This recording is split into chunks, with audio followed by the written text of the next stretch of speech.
Boxing King Media powered by BYD. Mr. Sol Dacres looking dapper as ever. How you doing? A very good man, thank you very much. Mate, what just struck me out straight away is, mate, what size feet are you? Because your shoes are huge. 14, man, 14, hard to come by, hard to come by. I don't think I've ever met anyone that wears size 14 boots. That's big, that. Yeah, man, it's hard to get my boxing boots, I tell you, it's hard to get boxing boots, man. Do you have to get them like custom made or? I can get literally, there's one pair of Adidas I can get, and then I can't get no Nike ones, no nothing else. Adidas do one, the Hug boxes, it's the only boot I can get in size 14. And I've had to rock the variations then for the last few years. So if you're not comfortable wearing them, you're kind of screwed, aren't you? Yeah, pretty much, man. So yeah, just get that pair, and I'll just keep changing the colour, same design every year. If I was fighting you, that's where I'd be targeting. I'd be trying to step on your toes. Oh no, man, flipping, I might get the advantage there. Yeah. That's it. So you just on your press conference, I think it was fairly respectful. I did miss it, but what did you kind of make of the exchanges you've had with David ADELEYE? Yeah, he seems like he might be maybe he's a bit humbled from his last performance, maybe a little bit. He still tried a little. Oh, we can go now, and then I think he was sort of bluffing, like trying to give it a bit of a big one. But yeah, it's not too much at the moment, too much nonsense. Well, I said to him, I respect the fact that he's jumped straight into a 50-50 fight, because sometimes you see when people lose high-profile fights, they tend to go down a different route, and he's kind of jumping in against another undefeated fighter. Yeah, man. I mean, I'm surprised myself, to be honest. With all the delays with this fight, I thought maybe he would just go elsewhere. Maybe build himself back up against a journeyman, because it's been a long time out the ring. But they're here now for this one, so hopefully this is locked in for this one. I was reading the narratives about this fight coming up, and you all have seen it yourself. Everyone just keeps going on about the fact that he's the puncher, you're the boxer. Does that pee you off or bother you in any way? I don't read these things, man. All that I'm bothered about is me being better than the man opposite me. Don't matter what you want to label it, boxer, puncher. The game's called boxing, so if you're the better boxer, that's what you're going to do, innit?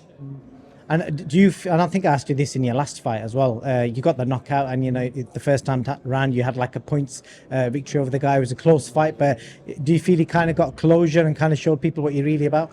Yeah, a little bit, definitely. I was much sharper. I got dropped him twice, which shows I got the powers there. And like you said, yeah, I closed that chapter and I put a good performance in. This chapter with David ADELEYE, I think stylistically, it's obviously going to be a great fight. So, what do you think is good about him as a fighter? I think he's got decent punch on him. He's got a decent punch on him, so that that's something we've got to watch out for. With a lot of heavyweights, is the power. He's got quite quick, single shots, I think. But we're working on everything. What about as a person, not the boxer, but as a person, the way he comes across and the way he's. I don't know him, so I don't comment on people personally. He rubs a lot of people up the wrong way, it seems, by the way it goes on. And a lot of the feedback I'm getting is that, he's a bit unlikable. But that's not for me to say. That's what other people are telling me. But I ain't bothered about personal, this, that, and the other. It's the boxing, innit? You're part of Frank Warren's stable, mate. He's signing up I can't think of a heavyweight that he hasn't got. You're one of many now, so mate, there's no matter who loses this fight, I get the feeling that you're just going to keep getting chucked into big fights. Are the guys that Frank signed, which one kind of stands out to you, from the upcomers? Who's he signed? What do you mean, like new signings or just everyone? Well, to be fair, you could do anyone. The people starting off, the ones in the middle, the ones at the top. Give me an answer for all of them. There's a lot of good fighters he signed. He signed a few heavyweights, hasn't he?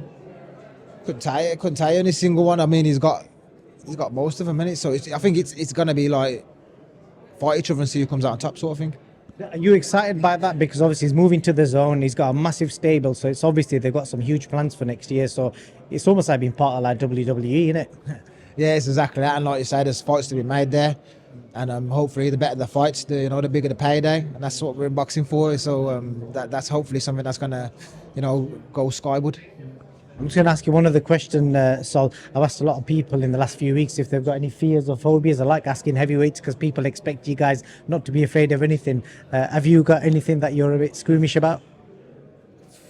I'm afraid of just failing, man, and just fucking becoming nothing in the game. That's what I'm afraid of. That's why I just work myself so hard, man. I'm afraid of, losing, not achieving what I'm capable of. That's quite a good answer. That I think Fabio Wardley said to me he was afraid of being forgotten when he's done in boxing, like his achievements not being recognised. That wouldn't bother me, man, because if you've had a good career, you got the money in the bank. Yeah, I don't care who thinking about me as long as I'm in good position myself. So that wouldn't really bother me. But And the last question I've got for you, I was having this debate with Dominic Ingle the other day about people in boxing coming from money or coming from like poorer backgrounds and underprivileged backgrounds. Do you think people can come into boxing and make a name for themselves from money?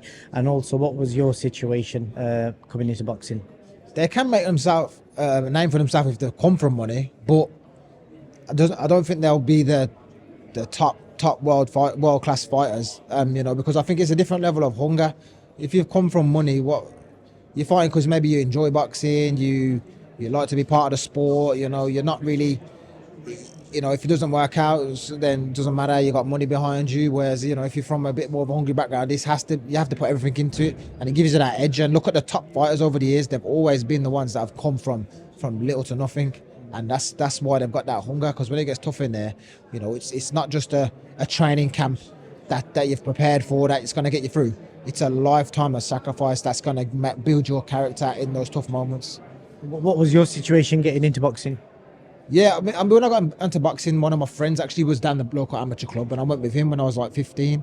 And I stopped for a bit. I used to play rugby at school, and No, I mean in the sense of like whether you've come from money, that type of I sense. come from no money, man. I'm straight out of Benefit Street, you know what I mean? So, I'm just about getting a bit of money in my back pocket, help my family out, and we're not out of the woods yet, but I'm trying to build up something for my family. Yeah, that's what I wanted to know. So it's good to know that, Sol. So yeah, appreciate your time. I know you got to do a face-off with David ADELEYE now, so all the best. Hope it doesn't kick off and no tables go flying. Appreciate it, man. Thank you very much, man. I appreciate that. Awesome.